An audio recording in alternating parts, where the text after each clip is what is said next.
Here we're going to look at what's called the baroreceptor reflex. Baroreceptor are pressure sensors. So what this has to do with is detecting blood pressure changes and then reversing those blood pressure changes. For instance, if your blood pressure gets too high, we need to have an ability to detect that and bring it down.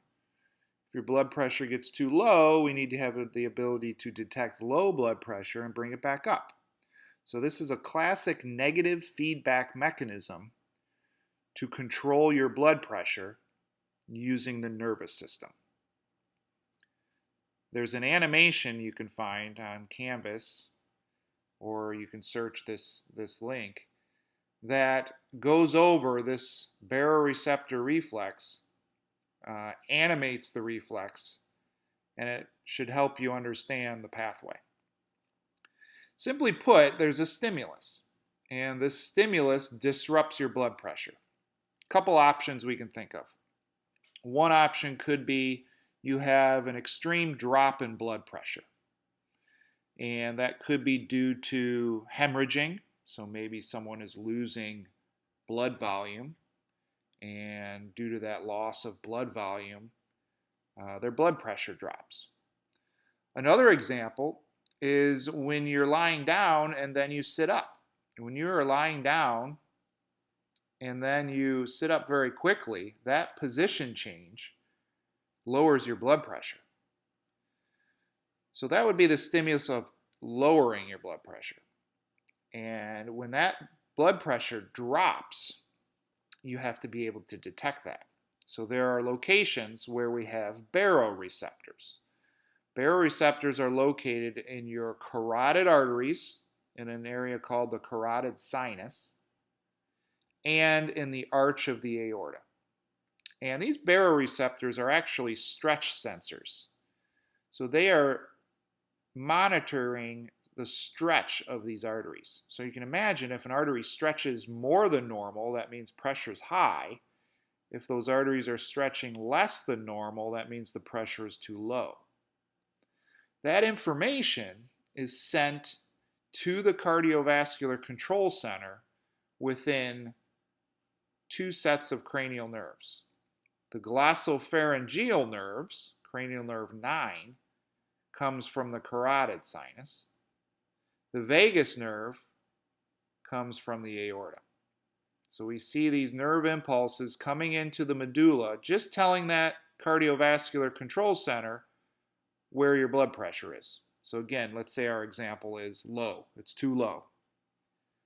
The medulla assesses that information and then responds.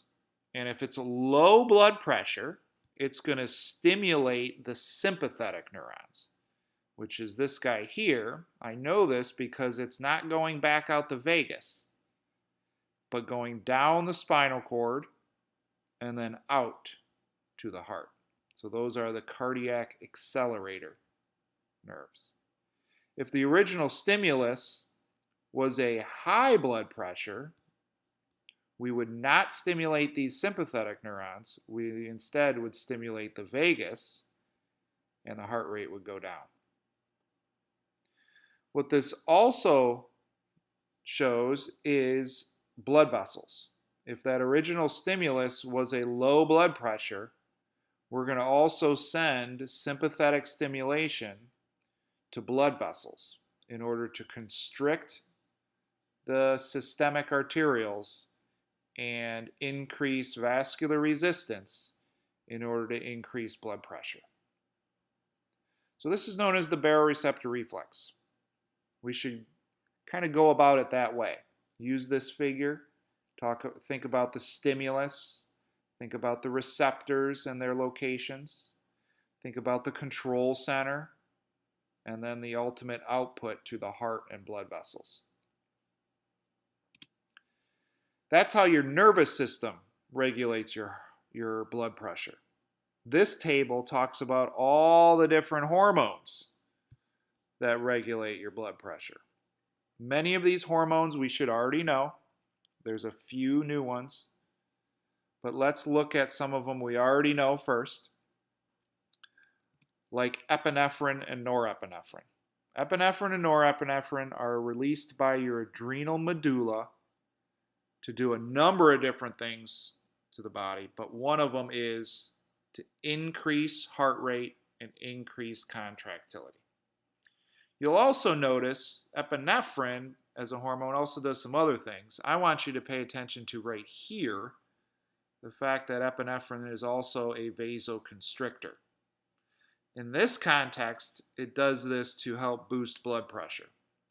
There are other blood vessels where it might actually lead to vasodilation, but we're not going to go there. Let's look at the next group of blood vessels are also vasoconstrictors. There's a hormone called angiotensin II. It is also a vasoconstrictor. Antidiuretic hormone acts as a vasoconstrictor.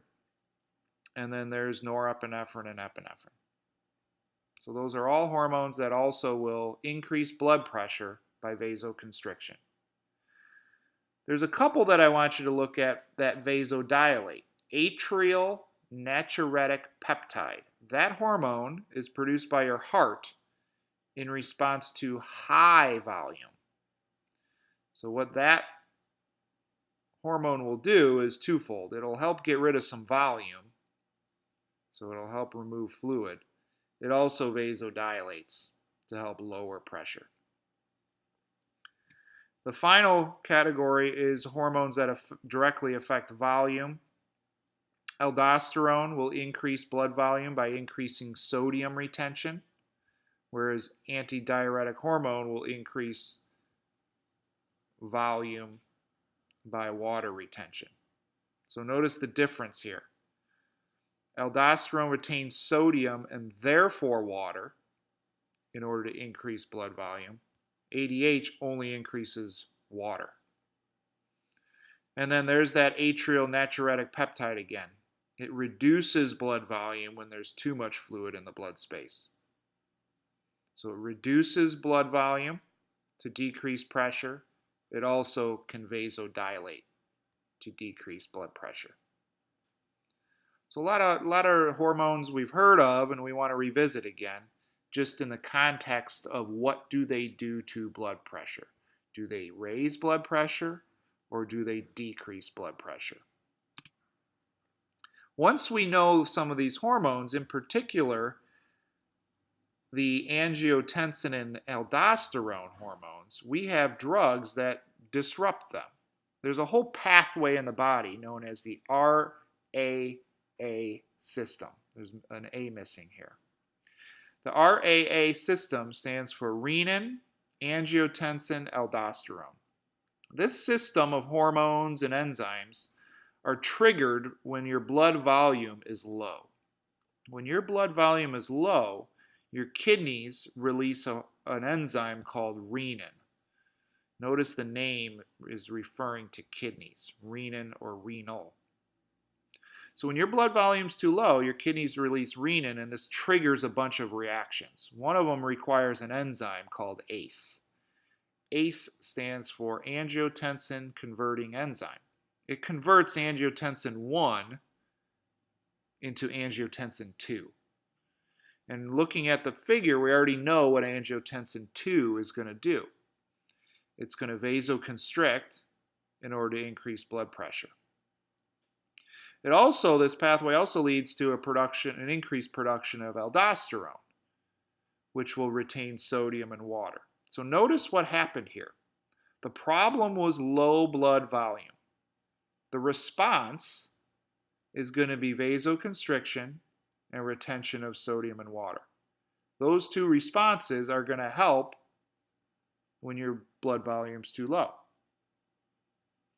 Now, knowing this pathway, there are drugs that disrupt it. So look at what the response of this pathway is. Vasoconstriction, which will increase blood pressure. Retention of sodium and water, which will increase blood pressure. Well, if we block this system, we can do the opposite. We can lower blood pressure. So there's a bunch of drugs available that impact this RAA system. Some of them are known as ACE inhibitors because they inhibit ACE. They block that enzyme. Others are angiotensin II blockers, which block angiotensin II. So these are other ways we can reduce blood pressure in someone with hypertension. So now we've got a lot of options available to reduce blood pressure. We could target the heart and reduce cardiac output. We could target the kidneys and reduce volume. We can target blood vessels and dilate them. Or we can target this RAA system, which leads to a reduction in blood pressure. So a lot of different mechanisms to treat hypertension. The next video, we're going to spend the whole time looking at this figure. And this figure's got everything on it. It's got everything we need to know about how the body responds to what's called hypovolemic shock, which is when the blood volume is dangerously low and therefore your blood pressure can be dangerously low.